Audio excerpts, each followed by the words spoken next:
ਤੇ ਕੱਟ ਦੇਣਾ ਚਾਹੀਦਾ। ਜਿਹੜਾ ਸਿਰ ਆ ਕੇ ਸਾਈਂ ਦੇ ਦਰ 'ਤੇ ਨਿਮਦਾ ਕੋਈ ਨਹੀਂ। ਅਤੇ ਭਗਤ ਕਬੀਰ ਜੀ ਵੀ ਇਹ ਗੱਲ ਕਹਿੰਦੇ ਨੇ, ਕਬੀਰ ਸੂਤਾ ਕਿਆ ਕਰੇ, ਉੱਠ ਕੇ ਨਾ ਜਪੇ ਮੁਰਾਰ, ਇੱਕ ਦਿਨ ਸੋਮਨ ਹੋਏਗੋ ਲਾਂਬੇ ਗੋੜ ਪਸਾਰ। ਕਬੀਰ ਸੂਤਾ ਕਿਆ ਕਰੇ, ਬੈਠਾ ਰਹੋ ਅਰਜਾਗ, ਜਾਂ ਕੇ ਸੰਗ ਤੇ ਵਿਸਰਾ, ਤਾਹੀ ਕੇ ਸੰਗ ਲਾਗ। ਉਸ ਮਾਲਕ ਦੇ ਚਰਨਾਂ ਦੇ ਨਾਲ ਜੁੜ, ਉਸ ਮਾਲਕ ਦੇ ਚਰਨਾਂ ਦੇ ਨਾਲ ਜੁੜ ਕਰਕੇ ਆਪਣੀਆਂ ਘੜੀਆਂ ਨੂੰ ਸਤਿਗੁਰੂ ਦੇ ਦਰ 'ਤੇ ਕਬੂਲ ਕਰਵਾ।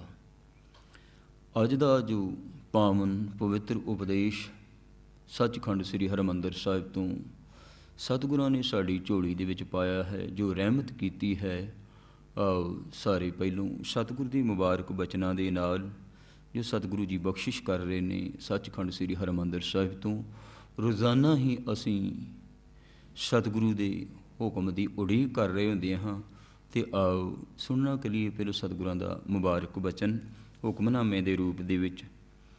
ਸਤਿਨਾਮ ਸ੍ਰੀ ਵਾਹਿਗੁਰੂ ਸਾਹਿਬ ਜੀ। ਸੂਹੀ ਮਹੱਲਾ ਪੰਜਵਾਂ।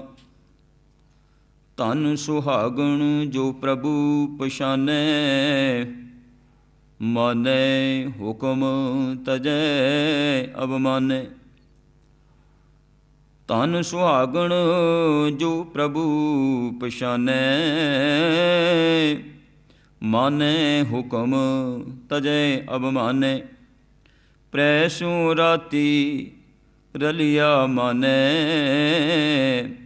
ਸੁਣ ਸਖੀਏ ਪ੍ਰਭ ਮਿਲਣ ਨਿਸ਼ਾਨੀ। ਮਨ ਤਨ ਅਰਪ ਤਜ ਲਾਜ ਲੁਕਾਨੀ ਰਹਾਉ। ਸਖੀ ਸਹੇਲੀ ਕੋ ਸਮਝਾਵੈ, ਸੋਈ ਕਮਾਵੈ। ਜੋ ਪ੍ਰਭ ਭਾਵੈ ਸਾ ਸੁਹਾਗਣ ਅੰਕ ਸਮਾਵੈ। ਗਰਭ ਗਹੇਲੀ ਮਹਿਲ ਨ ਪਾਵੈ, ਫਿਰ ਪਛਤਾਵੈ ਜਬ ਰੈਣ ਵਿਹਾਵੈ। ਕਰਮਹੀਣ ਮਨ ਮੁਖ ਦੁਖ ਪਾਵੈ, ਬਿਨੋ ਕਰੀ ਦੇ ਜਾਣਾ ਦੂਰ। ਪ੍ਰਭ ਅਬਨਾਸੀ ਰਹਿਆ ਭਰਪੂਰ। ਜਨ ਨਾਨਕ ਗਾਵੈ ਦੇਖ ਹਦੂਰ। ਬਿਨੋ ਕਰੀ ਦੇ ਜਾਣਾ ਦੂਰ।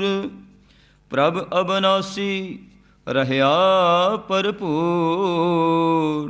ਜਨ ਨਾਨਕ ਗਾਵੈ ਦੇਖ ਹਦੂਰ।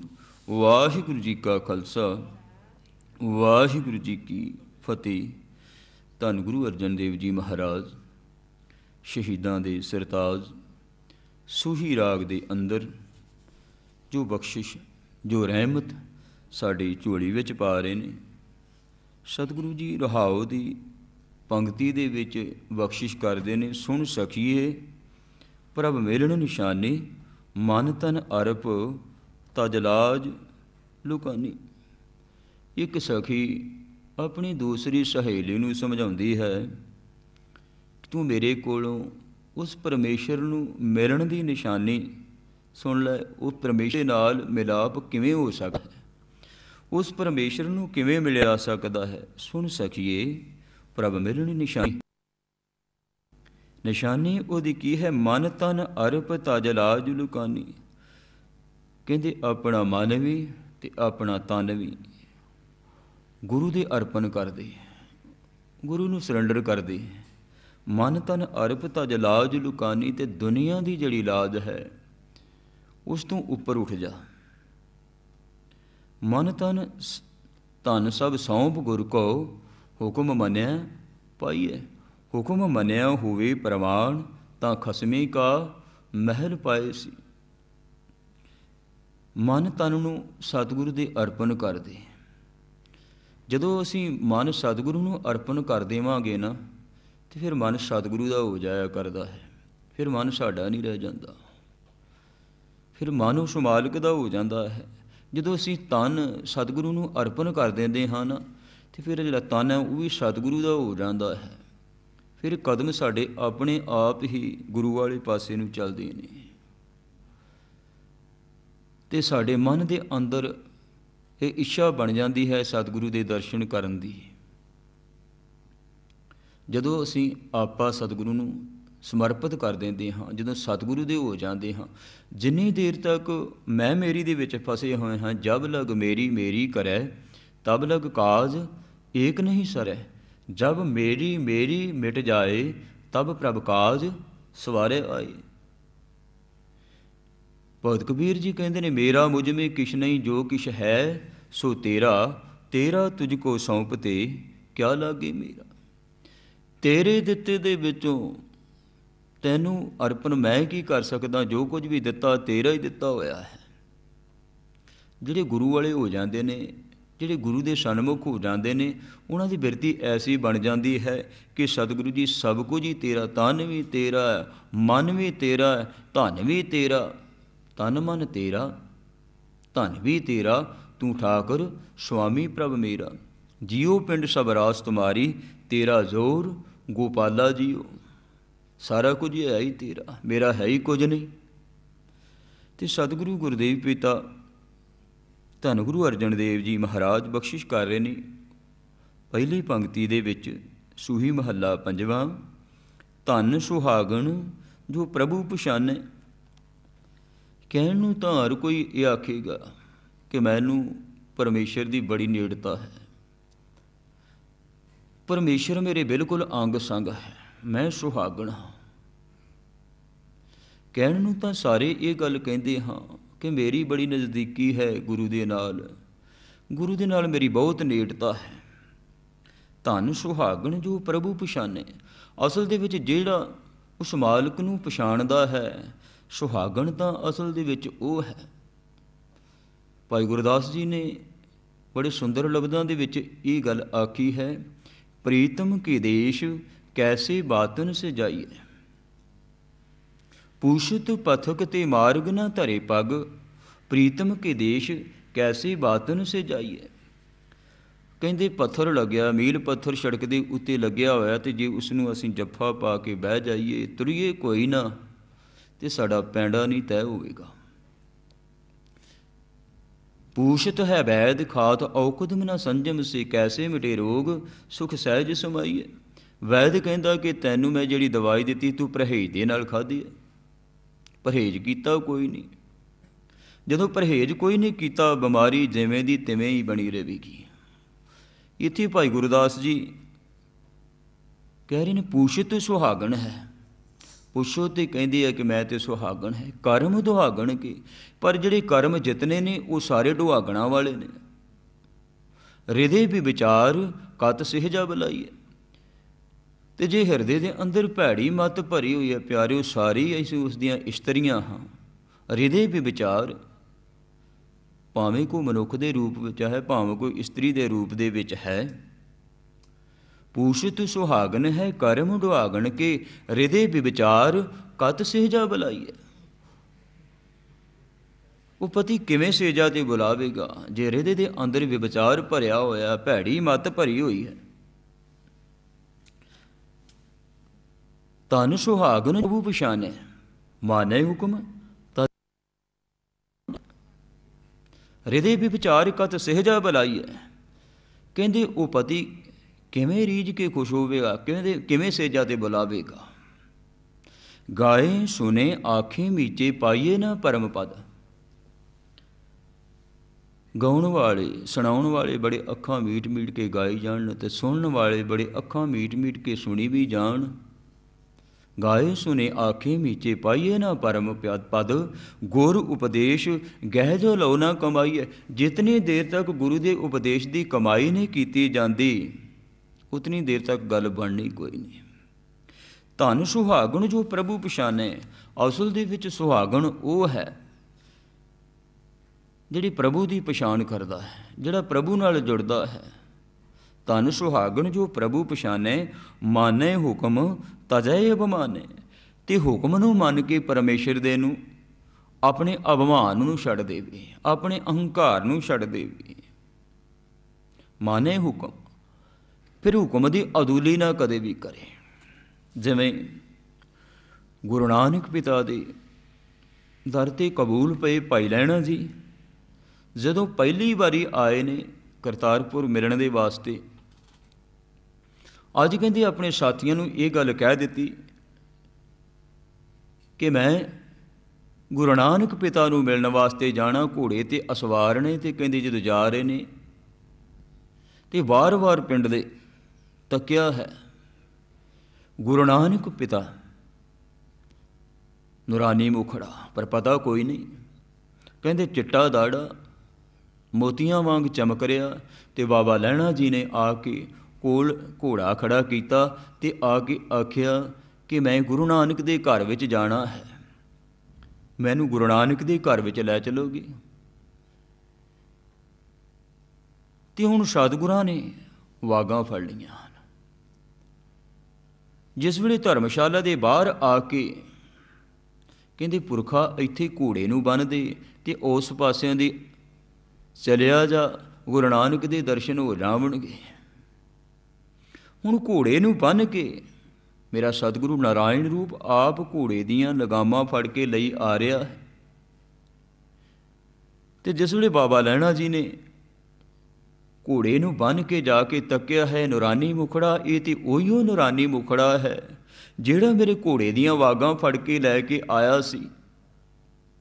ਇਹ ਤਾਂ ਮੇਰਾ ਉਹੀਓ ਨਾਨਕ ਹੈ, ਮੇਰਾ ਗੁਰੂ ਨਾਨਕ ਹੈ, ਜਿਸ ਨੂੰ ਮੈਂ ਮਿਲਣ ਵਾਸਤੇ ਆਇਆ ਸੀ, ਪਰ ਘੋੜੇ ਦੀਆਂ ਵਾਗਾਂ ਫੜਾ ਕੇ ਲੈ ਕੇ ਆਇਆ। ਮੇਰੇ ਅੱਗੇ ਅੱਗੇ ਮੇਰਾ ਨਾਨਕ ਮੇਰੇ ਘੋੜੇ ਦੀਆਂ ਵਾਗਾਂ ਫੜ ਕੇ ਲੈ ਕੇ ਆਇਆ। ਮਨ ਦੇ ਵਿੱਚ ਬੜਾ ਵੈਰਾਗ ਕਿ ਏਡੀ ਵੱਡੀ ਬੇਅਦਬੀ, ਉਹ ਨਾਰਾਇਣ ਰੂਪ ਮੇਰੇ ਘੋੜੇ ਦੀਆਂ ਵਾਗਾਂ ਫੜ ਕੇ ਲੈ ਕੇ ਆਵੇ। ਅਤੇ ਕਹਿੰਦੇ ਇਤਨੀ ਘਬਰਾਹਟ ਹੋਈ ਕਿਉਂਕਿ ਮਨ ਅੰਦਰ ਬੜਾ ਵੱਡਾ ਦਰਦ ਸੀ ਛੁਪਿਆ ਹੋਇਆ। ਕਹਿੰਦੇ ਦੜਮ ਕੀਤਾ, ਡਿੱਗ ਪਿਆ ਅਤੇ ਚਰਨਾਂ 'ਤੇ ਡਿੱਗ ਪਏ। ਕਹਿੰਦੇ ਜਿਹੜੇ ਆਂਸੂ ਵਗ ਰਹੇ ਸੀ ਨਾ, ਉਹਨਾਂ ਦੇ ਨਾਲ ਗੁਰੂ ਨਾਨਕ ਪਿਤਾ ਦੇ ਚਰਨ ਧੋ ਦਿੱਤੇ। ਅਤੇ ਗੁਰੂ ਨਾਨਕ ਪਿਤਾ ਨੇ ਥਾਪੜਾ ਮਾਰ ਕੇ ਆਖਿਆ, ਤੇਰਾ ਨਾਮ ਕੀ ਹੈ? ਤੇਰਾ ਨਾਮ ਕੀ ਹੈ? ਕਹਿੰਦੇ ਸਤਿਗੁਰੂ ਜੀ ਲਹਿਣਾ। ਹੁਣ ਮਨ ਦੇ ਵਿੱਚ ਸੀ ਕਿ ਪਹਿਲੇ ਅਵਾਗਿਆ ਹੋਈ ਸੀ, ਹੁਣ ਨਾ ਕੋਈ ਅਵਾਗਿਆ ਹੋ ਜਾਵੇ। ਕਹਿੰਦੇ ਸਤਿਗੁਰੂ ਜੀ ਬਹੁਤ ਭਾਰੀ ਅਵਾਗਿਆ ਹੋਈ, ਮੈਨੂੰ ਕੀ ਪਤਾ ਸੀ ਕਿ ਮੇਰੇ ਘੋੜੇ ਦੀਆਂ ਵਾਗਾਂ ਫੜ ਕੇ ਲੈ ਕੇ ਆਉਣ ਵਾਲਾ ਮੇਰਾ ਗੁਰੂ ਨਾਨਕ ਹੈ, ਜਿਸ ਦੇ ਦਰ 'ਤੇ ਮੈਂ ਨਮਸਤਕ ਹੋਣਾ ਸੀ। ਅਤੇ ਸਤਿਗੁਰਾਂ ਨੇ ਉਸ ਵੇਲੇ ਇਹ ਗੱਲ ਆਖੀ, ਕਹਿੰਦੇ ਲਹਿਣੇ ਵਾਲੇ ਨੇ ਨਾ ਜਿਹੜੇ, ਉਹ ਘੋੜੇ 'ਤੇ ਚੜ੍ਹ ਕੇ ਹੀ ਆਇਆ ਕਰਦੇ ਹਨ। ਜਿਹੜਾ ਲੈਣਾ ਹੁੰਦਾ ਨਾ, ਉਹ ਘੋੜਿਆਂ 'ਤੇ ਚੜ੍ਹ ਕੇ ਆਉਂਦੇ ਨੇ, ਅਤੇ ਜਿਹੜਾ ਦੇਣਾ ਹੁੰਦਾ ਉਹ ਘੋੜਿਆਂ ਦੀਆਂ ਵਾਗਾਂ ਅੱਗੋਂ ਫੜਿਆ ਕਰ। ਬਖਸ਼ਿਸ਼ ਤਾਂ ਕਹਿੰਦੇ ਇੱਥੇ ਹੀ ਹੋ ਗਈ ਸੀ, ਰਹਿਮਤ ਇੱਥੇ ਹੀ ਹੋ ਗਈ। ਭਾਈ ਵੀਰ ਸਿੰਘ ਜੀ ਇਹ ਗੱਲ ਦੀ ਪ੍ਰੋੜਤਾ ਕਰਦੇ ਨੇ। ਉਹ ਇਹ ਗੱਲ ਕਹਿੰਦੇ ਨੇ, ਜ਼ਰੂਰੀ ਨਹੀਂ ਕਿ ਸੇਵਾ ਕਰਕੇ ਹੀ ਉਹ ਦਾਤ ਪ੍ਰਾਪਤ ਹੁੰਦੀ ਹੋਵੇ। ਸੇਵਾ ਵੀ ਸਿੱਖੀ ਦਾ ਇੱਕ ਪੱਖ ਹੈ, ਸੇਵਾ ਬਹੁਤ ਜ਼ਰੂਰੀ ਹੈ। ਪਰ ਭਾਈ ਗੁਰਦਾਸ ਜੀ ਇਸ ਗੱਲ ਦੀ ਪ੍ਰੋੜਤਾ ਕਰਦੇ ਨੇ। ਉਹ ਕਹਿ ਰਹੇ ਨੇ, ਦਾਤ ਜੋਤ ਖਸਮੇ ਵਡਿਆਈ। ਕਹਿੰਦੀ ਇਹ ਜਿਹੜੀ ਦਾਤ ਹੈ, ਇਹ ਜਿਹੜੀ ਜੋਤ ਹੈ ਗੁਰੂ ਨਾਨਕ ਦੀ, ਇਹ ਤਾਂ ਖਸਮ ਦੀ ਵਡਿਆਈ ਹੈ। ਪਤਾ ਨਹੀਂ ਕਿਸ ਨੂੰ ਦੇ ਦੇਵੇ ਉਹ ਮਾਲ, ਕਿਸ 'ਤੇ ਬਖਸ਼ਿਸ਼ ਕਰ ਦੇਵੇ, ਕਿਸ 'ਤੇ ਰੀਝ ਜਾਵੇ। ਬਾਬਾ ਬੁੱਢਾ ਜੀ ਨੇ ਆਖਿਆ ਸੀ ਨਾ ਭਾਈ ਲਹਿਣਾ ਜੀ ਨੂੰ, ਕਹਿੰਦੇ ਅਸੀਂ ਵੀ ਗੁਰੂ ਨਾਨਕ ਦੇ ਦਰ 'ਤੇ ਸੇਵਾ ਕਰਦੇ ਸੀ, ਮਰਦਾਨਾ ਵੀ ਕਰਦਾ ਸੀ। ਭਾਈ ਲਹਿਣਿਆ, ਤੂੰ ਗੁਰਤਾ ਗੱਦੀ ਪ੍ਰਾਪਤ ਕਰ ਲਈ, ਗੁਰੂ ਨਾਨਕ ਦਾ ਰੂਪ ਬਣ ਗਿਆ।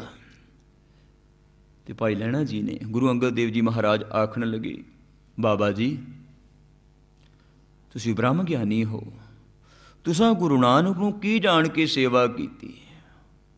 ਕਹਿੰਦੇ ਅਸਾਂ ਤਾਂ ਇਹ ਜਾਤਾ ਕਿ ਗੁਰੂ ਨਾਨਕ ਬ੍ਰਹਮ ਗਿਆਨੀ ਹਨ, ਮਹਾਂਪੁਰਸ਼ ਹਨ। ਕਹਿੰਦੇ ਤੁਹਾਨੂੰ ਮਹਾਂਪੁਰਸ਼ ਬ੍ਰਹਮ ਗਿਆਨੀ ਬਣਾ ਦਿੱਤਾ। ਸਤਿਗੁਰੂ ਨੂੰ ਜਿਹਾ ਕੋ ਇਸ਼ਦਾ ਤਿਹਾ ਫਲ ਪਾਵੇ ਕੋਈ। ਕਹਿੰਦੇ ਸਤਿਗੁਰੂ ਨੂੰ ਜਿੱਦਾਂ ਦਾ ਕੋਈ ਇਸ਼ਦਾ ਨਾ, ਅਤੇ ਕਹਿੰਦੇ ਲੈਣਿਆ ਤੂੰ ਕੀ ਸਮਝ ਕੇ ਸੇਵਾ ਕੀਤੀ? ਅਤੇ ਕਹਿੰਦੇ ਮੈਂ ਤਾਂ ਪਰਮੇਸ਼ਰ ਰੂਪ, ਪਾਰ ਬ੍ਰਹਮ ਪਰਮੇਸ਼ਰ ਰੂਪ ਸਮਝ ਕੇ ਸੇਵਾ ਕੀਤੀ, ਤਾਂ ਹੀ ਇਹ ਕਹਿੰਦੇ ਤੈਨੂੰ ਪਾਰ ਬ੍ਰਹਮ ਪਰਮੇਸ਼ਰ ਹੀ ਬਣਾ ਦਿੱਤਾ। ਮਾਨੇ ਹੁਕਮ ਤਜੈ ਅਭਿਮਾਨੈ, ਅਭਿਮਾਨ ਨੂੰ ਛੱਡ ਦੇਵੇ। ਤੇ ਭਾਈ ਲਹਿਣਾ ਜੀ ਸਾਰਾ ਕੁਝ ਹੀ ਸਤਿਗੁਰੂ ਦੇ ਸਮਰਪਿਤ ਸੀ, ਕਦੇ ਹੁਕਮ ਦੀ ਅਦੂਲੀ ਨਹੀਂ ਸੀ। ਜੇ ਸਤਿਗੁਰਾਂ ਨੇ ਦਿਨ ਦੇ ਵਿੱਚ ਰਾਤ ਆਖਿਆ ਨੇ ਤੇ ਸਤ ਵਚਨ ਹੈ, ਕਦੀ ਇਹ ਗੱਲ ਨਹੀਂ ਸੀ ਜਿਸ ਤਰ੍ਹਾਂ ਅੱਜ ਆਮ ਗੱਲ ਹੁੰਦੀ ਹੈ। ਵਾਹੇ ਕਹਿੰਦੇ ਮੈਂ ਕਿਉਂ ਇਹ ਗੱਲ ਮੰਨਾਂ, ਪਹਿਲਾਂ ਇਸ ਦਾ ਸਬੂਤ ਮੈਨੂੰ ਦੇਵੋ ਕੋਈ, ਇਹ ਕਿਵੇਂ ਹੋਇਆ, ਇਹ ਕਿਉਂ ਕਰਾਂ, ਮੈਂ ਕਾਹਦੇ ਵਾਸਤੇ ਕਰਾਂ। ਪਰ ਭਾਈ ਲਹਿਣਾ ਜੀ ਜਿਹੜੀ ਗੁਰੂ ਨਾਨਕ ਦੇ ਦਰ 'ਤੇ ਜਦੋਂ ਵੀ ਆਏ ਤੇ ਸਿਰ ਦੇ ਉੱਤੇ ਕਹਿੰਦੇ ਲੂਣ ਦਾ ਭੇਲਾ ਚੁੱਕਿਆ ਹੋਣਾ ਤੇ ਲੈ ਕੇ ਆਉਣਾ। ਇੱਕ ਦਿਨ ਆਂਦੇ ਘਰ ਦੇ ਵਿੱਚ ਆਏ ਤੇ ਮਾਤਾ ਸੁਲੱਖਣੀ ਨੂੰ ਪੁੱਛਿਆ ਕਿ ਸਤਿਗੁਰੂ ਜੀ ਕਿੱਥੇ ਹਨ? ਕਹਿੰਦੇ ਉਹਦੇ ਖੇਤਾਂ ਦੇ ਵਿੱਚ ਕੰਮ ਕਰ ਰਹੇ ਨੇ। ਹੁਣ ਖੇਤਾਂ ਨੂੰ ਚੱਲ ਪਏ ਭਾਈ ਲਹਿਣਾ ਜੀ, ਮੇਰੇ ਸਤਿਗੁਰੂ ਨਾਰਾਇਣ ਰੂਪ ਨਾਦੀਨ ਕੱਢ ਰਹੇ ਸਨ, ਝੋਨੇ ਦੇ ਵਿੱਚੋਂ ਨਾਦੀਨ ਕੱਢ ਰਹੇ ਸਨ। ਤੇ ਭਾਈ ਲਹਿਣਾ ਜੀ ਆਖਣ ਲੱਗੇ ਮੈਂ ਵੀ ਕਰਾਂ, ਤੇ ਸਤਿਗੁਰੂ ਜੀ ਆਖਣ ਲੱਗੇ ਲੱਗ ਪਾ ਤੂੰ ਵੀ। ਕਹਿੰਦੇ ਜਿਸ ਵੇਲੇ ਨਦੀਨ ਕੱਢਣਾ ਸੀ ਤੇ ਭਾਈ ਲਹਿਣਾ ਜੀ ਝੋਨੇ ਦੇ ਬੂਟੇ ਪੁੱਟੀ ਜਾ ਰਹੇ ਨੇ, ਨਦੀਨ ਦੀ ਥਾਂ ਤੇ ਪੁੱਟਣਾ ਤੇ ਨਦੀਨ ਸੀ। ਕਹਿੰਦੇ ਲੈਣਿਆ ਤੈਨੂੰ ਬੂਟੇ ਪੁੱਟਣ ਵਾਸਤੇ ਨਹੀਂ, ਤੈਨੂੰ ਬੂਟਿਆਂ ਨੂੰ ਲਾਉਣ ਵਾਸਤੇ ਲਾਉਣਾ ਹੈ, ਤੈਨੂੰ ਬੂਟਿਆਂ ਨੂੰ ਲਾਉਣ ਵਾਸਤੇ ਲਾਉਣਾ ਹੈ। ਕਹਿੰਦੇ ਚਲੋ ਨਦੀਨ ਦੀ ਪੰਡ ਤਿਆਰ ਹੋ ਗਈ, ਨਦੀਨ ਕੱਖਾਂ ਦੀ ਉਹ ਪੰਡ ਤਿਆਰ ਹੋ ਗਈ। ਤੇ ਕਹਿੰਦੇ ਗੁਰੂ ਨਾਨਕ ਪਿਤਾ ਕਹਿੰਦੇ ਵੀ ਲੈਣਿਆ ਸਿਰ 'ਤੇ ਚੁੱਕੇਗਾ? ਕਹਿੰਦੇ ਸਤਿਗੁਰੂ ਜੀ ਤੁਸੀਂ ਮੇਰੇ ਸਿਰ 'ਤੇ ਰੱਖੋਗੇ ਤਾਂ ਜ਼ਰੂਰ ਚੁੱਕਾਂਗਾ, ਮੈਂ ਜ਼ਰੂਰ ਚੁੱਕ ਲਵਾਂਗਾ। ਕਹਿੰਦੇ ਸਿਰ 'ਤੇ ਪੰਡ ਚੁੱਕੀ, ਉਹ ਡੀਲੇ ਦੀ ਜਿਹੜੀ ਪੰਡ ਸੀ ਉਹਦੇ ਵਿੱਚ ਚਿੱਕੜ ਸੀ ਤੇ ਉਹਦੀਆਂ ਛਿੱਟਾਂ ਕਹਿੰਦੇ ਸਾਰੇ ਵਸਤਰਾਂ 'ਤੇ ਪੈ ਗਈਆਂ, ਸਾਰੇ ਕੱਪੜੇ ਆਲੂਦ ਹੋ ਗਏ। ਜਿਸ ਵੇਲੇ ਘਰ ਦੇ ਵਿੱਚ ਪਹੁੰਚੇ ਨੇ ਤੇ ਮਾਤਾ ਸੁਲੱਖਣੀ ਜੀ ਆਖਣ ਲੱਗੇ ਤੁਸੀਂ ਵੀ ਸੰਤਾਂ ਵਾਲੀਆਂ ਗੱਲਾਂ ਕੀਤੀਆਂ। ਕਹਿੰਦੇ ਕਿੱਡੇ ਸੁੰਦਰ ਵਸਤਰ ਪਹਿਨੇ ਹੋਏ ਸਨ ਲਹਿਣਾ ਜੀ ਨੇ, ਉਹਨਾਂ ਏਡੇ ਸੋਹਣੇ ਵਸਤਰ ਪਾਏ ਹੋਏ ਸਨ, ਤੁਸੀਂ ਕੱਪੜੇ ਉਹਨਾਂ ਦੇ ਖਰਾਬ ਕਰ ਦਿੱਤੇ। ਤੇ ਸਤਿਗੁਰੂ ਗੁਰਦੇਵ ਪਿਤਾ ਆਖਣ ਲੱਗੇ ਤੈਨੂੰ ਇਵੇਂ ਮਹਿਸੂਸ ਹੁੰਦਾ? ਕਹਿੰਦੇ ਝਾਤੀ 'ਤੇ ਮਾਰ। ਜਦੋਂ ਹੁਣ ਮਾਤਾ ਸੁਲੱਖਣੀ ਨੇ ਵੇਖਿਆ ਜਿਹੜਾ ਚਿੱਕੜ ਸੀ ਇਹ ਤੇ ਅਤਰ ਫਰੇਬ ਦਿਖਾਈ ਦੇ ਰਿਹਾ ਹੈ, ਤੇ ਜਿਹੜੀ ਸਿਰ 'ਤੇ ਪੰਡ ਹੈ ਉਹ ਇਵੇਂ ਦਿਖਾਈ ਦੇ ਰਹੀ ਹੈ ਕਿ ਸਿਰ 'ਤੇ ਚਵਰ ਝੁੱਲ ਰਹੇ ਨੇ। ਨੂੰ ਪਤਾ ਲੱਗ ਗਿਆ। ਤੇ ਭਾਈ ਲਹਿਣਾ ਜੀ ਨੇ ਤੇ ਕਦੀ ਹੁਕਮ ਦੀ ਅਦੂਲੀ ਕੀਤੀ ਕੋਈ ਨਹੀਂ ਸੀ। ਮਾਨੇ ਹੁਕਮ ਤਜ਼ੇ ਅਪਮਾਨੇ, ਕਦੀ ਹੁਕਮ ਦੀ ਅਦੂਲੀ ਨਹੀਂ ਕੀਤੀ। ਜੇ ਗੁਰੂ ਨਾਨਕ ਪਿਤਾ ਨੇ ਆਖਿਆ ਨਾ ਲੋਟਾ ਡਿੱਗ ਪਿਆ ਚਿੱਕੜ ਦੇ ਵਿੱਚ, ਬਾਬਾ ਸ੍ਰੀ ਚੰਦ ਨੂੰ ਆਖਿਆ, ਲਖਮੀ ਦਾਸ ਨੂੰ ਆਖਿਆ, ਉਹ ਆਖਣ ਲੱਗੇ ਪਿਤਾ ਜੀ ਆਪੇ 'ਚ ਤੁਸੀਂ ਸੁੱਟਿਆ ਤੇ ਹੁਣ ਤੁਸੀਂ ਕੱਢਣ ਵਾਸਤੇ ਆਖਦੇ ਪਏ ਹੋ, ਤੁਸੀਂ ਆਪੇ ਸੁੱਟਿਆ।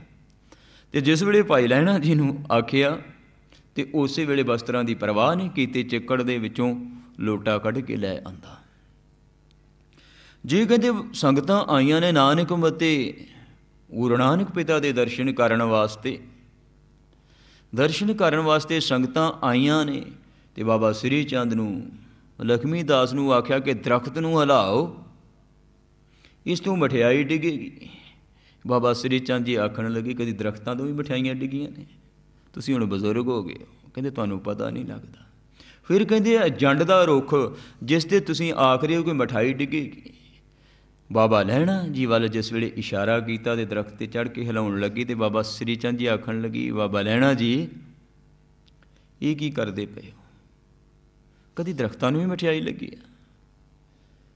ਤੇ ਭਾਈ ਲਹਿਣਾ ਜੀ ਆਖਣ ਲੱਗੇ ਬਾਬਾ ਜੀ ਤੁਸੀਂ ਗੁਰੂ ਦੇ ਸਪੂਤ ਹੋ, ਪਰ ਮੇਰੇ ਗੁਰੂ ਨਾਨਕ ਦਾ ਹੁਕਮ ਹੈ, ਮੈਨੂੰ ਮਠਿਆਈ ਡਿੱਗਣ ਦੇ ਨਾਲ ਵਾਸਤਾ ਨਹੀਂ, ਮੈਨੂੰ ਗੁਰੂ ਦੇ ਹੁਕਮ ਮੰਨਣ ਦੇ ਨਾਲ ਵਾਸਤਾ। ਹੁਕਮ ਮੰਨਿਆ ਹੋਵੇ ਪ੍ਰਵਾਨ ਤਾਂ ਖਸਮੇ ਕਾ ਮਹਿਲ ਪਾਏ ਸੀ। ਕਹਿੰਦੇ ਮੈਂ ਤਾਂ ਹੁਕਮ ਮੰਨਣਾ, ਹੁਕਮ ਮੰਨ ਕੇ ਕਹਿੰਦੇ ਦਰਖਤ ਨੂੰ ਜੰਡਦੇ ਨੂੰ ਲਾਇਆ ਤੇ ਮਠਿਆਈ ਡਿੱਗੀ, ਸੰਗਤਾਂ ਨੂੰ ਮਠਿਆਈ ਖਵਾਈ।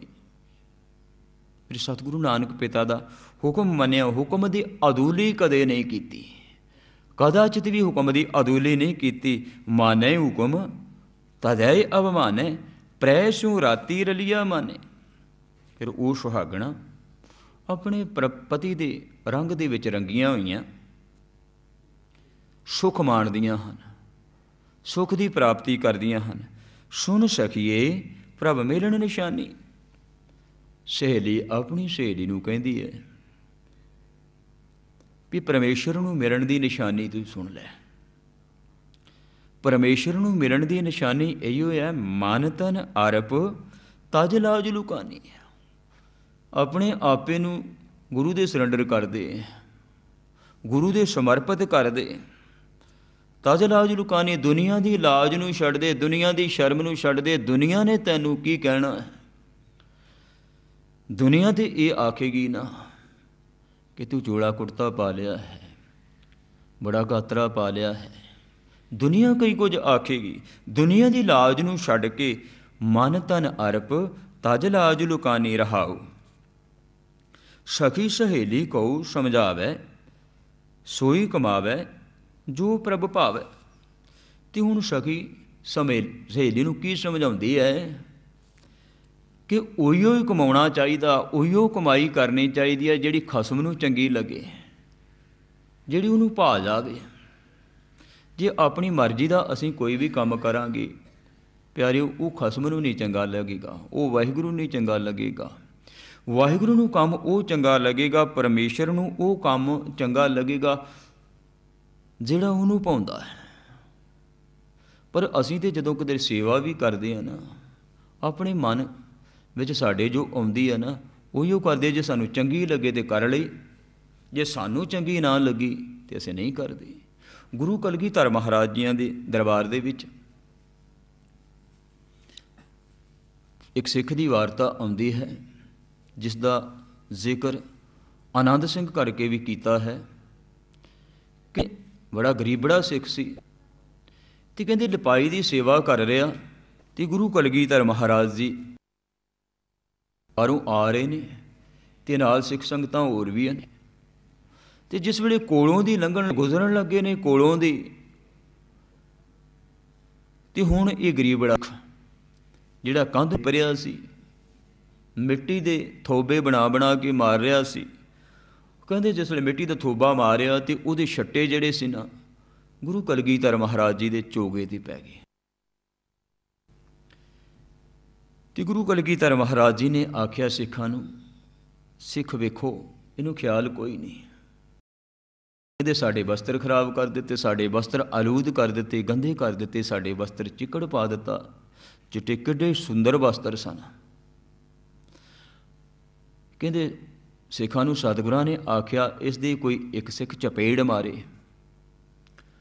ਹੁਣ ਜਦੋਂ ਚਪੇੜ ਮਾਰਨ ਦੀ ਗੱਲ ਹੋਈ ਤੇ ਸਾਰਿਆਂ ਹੀ ਸਿੱਖਾਂ ਨੇ ਨਾ ਮਾਰ ਮਾਰ ਕੇ ਚਪੇੜਾਂ ਭਾਈ ਨੰਦ ਸਿੰਘ ਦਾ ਮੂੰਹ ਲਾਲ ਕਰ ਦਿੱਤਾ। ਕਹਿੰਦੀ गुरु कलगीधर महाराज आखण लगे मैं तुहानूं एक नूं चपेड़ मारन वास्ते आख्या, सतगुरु जी असीं ते तुहाडे हुकम दे तुहाडे हुकम नूं मनना कीता। कहंदे तुसीं हुकम मनदे हो? हाँ सतगुरु जी तुहाडे हुकम की अदूली कदे भी नहीं करदे। कहंदे जे हुकम मनदे हो ना तो सिख नूं फिर कहंदे कोई अपनी बच्ची का रिश्ता देवे, सारिਆਂ ने धौणा नीवियां पा लईआं। कहंदे ये किस वक्त उठिया जिसने अपनी बच्ची का रिश्ता दिता। कहंदे तुसीं वो हुकम मनदे हो जिहड़ा तुहानूं चंगा लगदा होवे, जिहड़ा तुहानूं भाउंदा होवे, जिहड़ा गुरु नूं चंगा लगदा हुकम ते वो मनना है।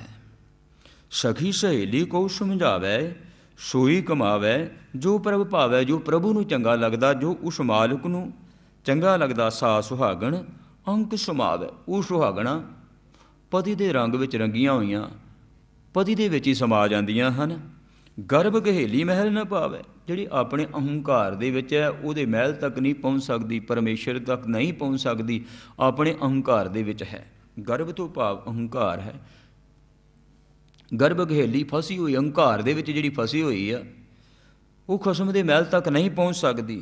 बिनों फिर पछतावै जब रहण विहावै, कर्महीन मन मुख दुख पावै। कहते पछतावा उदों हुंदा है जदों जिंदगी रूपी रात सारी विहा जाती है, खत्म हो जाती है। कर्महीन मन मुख दुख पावै। मन दे पिछे लगन मंद भागण वो फिर दुख पाउंदी है। वो जीव रूप आत्मा दुख पाउंदी है। उदों पछतावा हुंदा जदों जिंदगी की सारी रात लंघ जाती है, जिंदगी सारी बतीत हो जाती है। बिनों घरी जे जाना दूर। ਕਹਿੰਦੇ ਉਸ ਮਾਲਕ ਦੇ ਚਰਨਾਂ ਦੇ ਵਿੱਚ ਅਰਦਾਸ ਕਰਾਂ, ਅਰਜ਼ੋਈ ਕਰਾਂ ਜੋ ਪਰਮੇਸ਼ਰ ਦੂਰ ਹੋਵੇ, ਪਰ ਉਹ ਪਰਮੇਸ਼ਰ ਦੂਰ ਕੋਈ ਨਹੀਂ ਆ। ਸਦ ਸੁਣਦਾ, ਸਦ ਵੇਖਦਾ, ਸ਼ਬਦ ਰਹਿਆ ਭਰਪੂਰ। ਅਸੀਂ ਸਮਝਦੇ ਹਾਂ, ਦੂਰ ਸਮਝੀ ਬੈਠੇ ਹਾਂ ਕਿ ਪਤਾ ਨਹੀਂ ਕਿਹੜੇ ਸਤਵੇਂ ਆਕਾਸ਼ ਦੇ ਵਿੱਚ ਹੈ। ਉਹ ਉੱਪਰ ਨੂੰ ਝਾਤੀ ਮਾਰ ਕੇ ਵੇਖਦੀ ਹਾਂ, ਪਤਾ ਨਹੀਂ ਰੱਬ ਕਿੱਥੇ ਬੈਠਾ ਹੈ, ਸਤਵੇਂ ਅਸਮਾਨ 'ਤੇ ਬੈਠਾ। ਬਿਨੋ ਘਰੀ ਜੇ ਜਾਣਾ ਦੂਰ, ਕਹਿੰਦੇ ਉਹ ਦੂਰ ਕਿਧਰੇ ਨਹੀਂ ਆ। ਪ੍ਰਭ ਅਬਨਾਸੀ ਰਹਿਆ ਭਰਪੂਰ। ਉਹ ਤਾਂ ਕਹਿੰਦੇ ਸਭਨਾਂ ਦੇ ਵਿੱਚ ਵਸਿਆ ਹੋਇਆ, ਹਰ ਜ਼ਰਰੇ ਜ਼ਰਰੇ ਦੇ ਵਿੱਚ ਵਸਿਆ ਹੋਇਆ।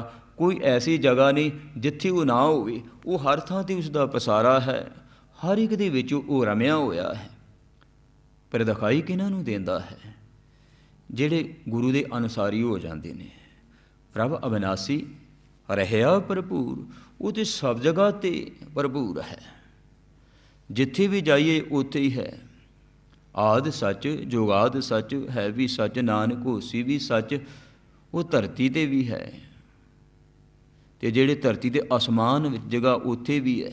ਉਹ ਹਰ ਜਗ੍ਹਾ 'ਤੇ ਹੈ, ਕੋਈ ਜਗ੍ਹਾ ਖਾਲੀ ਨਹੀਂ ਜਿੱਥੇ ਉਸ ਪਰਿਪੂਰਨ ਪਿਤਾ ਵਿਆਪਕ ਨਹੀਂ ਹੈ, ਸਾਰੀਆਂ ਜਗ੍ਹਾ 'ਤੇ ਹੈ। ਪ੍ਰਭ ਅਬਨਾਸੀ ਰਹਿਆ ਭਰਪੂਰ। ਜਨ ਨਾਨਕ ਗਾਵੇ ਦੇਖੋ ਦੂਰ। ਗੁਰੂ ਨਾਨਕ ਪੰਜਵੇਂ ਕਹਿੰਦੇ ਨੇ ਕਿ ਮੈਂ ਵੀ ਉਸ ਨੂੰ ਗਾਉਂਦਾ ਹਾਂ ਨੇੜੇ ਜਾਣ ਕੇ। ਜਦੋਂ ਅਸੀਂ ਇਹ ਸਮਝਦੇ ਹਾਂ ਕਿ ਪਰਮੇਸ਼ਰ ਸਾਡੇ ਬਿਲਕੁਲ ਨੇੜੇ ਹੈ, ਉਹ ਸਾਨੂੰ ਹਰ ਵੇਲੇ ਆਵਾਜ਼ ਕਰ ਰਿਹਾ ਹੈ, ਉਹ ਸਾਡੀ ਹਰ ਗੱਲ ਨੂੰ ਆਵਾਜ਼ ਕਰ ਰਿਹਾ ਹੈ। ਚਿੱਤਰਗੁਪਤ ਸਾਡੇ ਮੋਢਿਆਂ 'ਤੇ ਹਮੇਸ਼ਾ ਹੀ ਬੈਠੇ ਨੇ, ਉਹ ਬਿਲਕੁਲ ਨੇੜੇ ਹੈ। ਜਾਂਤ ਦੂਰ ਤੁਮਹਿ ਪ੍ਰਭ ਨੇਰ। ਉਹ ਤਾਂ ਬਹੁਤ ਹੀ ਨੇੜੇ ਆ, ਬਹੁਤਾ ਹੀ ਨੇੜੇ ਹੈ। ਸਦਾ ਦੁਕਾਲੰ ਪ੍ਰਣਾਸੀ ਦਇਆਲੰ ਸਰੂਪੇ, ਸਦਾ ਅੰਗ ਸੰਗੇ ਆਭੰਗੰ ਬਪੂਤੇ। ਉਹ ਕਿਧਰੇ ਦੂਰ ਨਹੀਂ ਆ, ਉਹ ਬਿਲਕੁਲ ਨੇੜੇ ਹੈ। ਸਭ ਹੈ ਘਟ ਰਾਮ ਬੋਲੇ, ਰਾਮਾ ਬੋਲੇ, ਰਾਮ ਬਿਨਾ ਕੋ ਬੋਲੇ ਰੇ। ਜਿਤਨੀ ਵੀ ਦਿਖਾਈ ਦੇ ਰਹੇ ਨੇ, ਸਭਨਾਂ ਦੇ ਵਿੱਚ ਉਹ ਦਿਖਾਈ ਦਿੰਦਾ ਹੈ।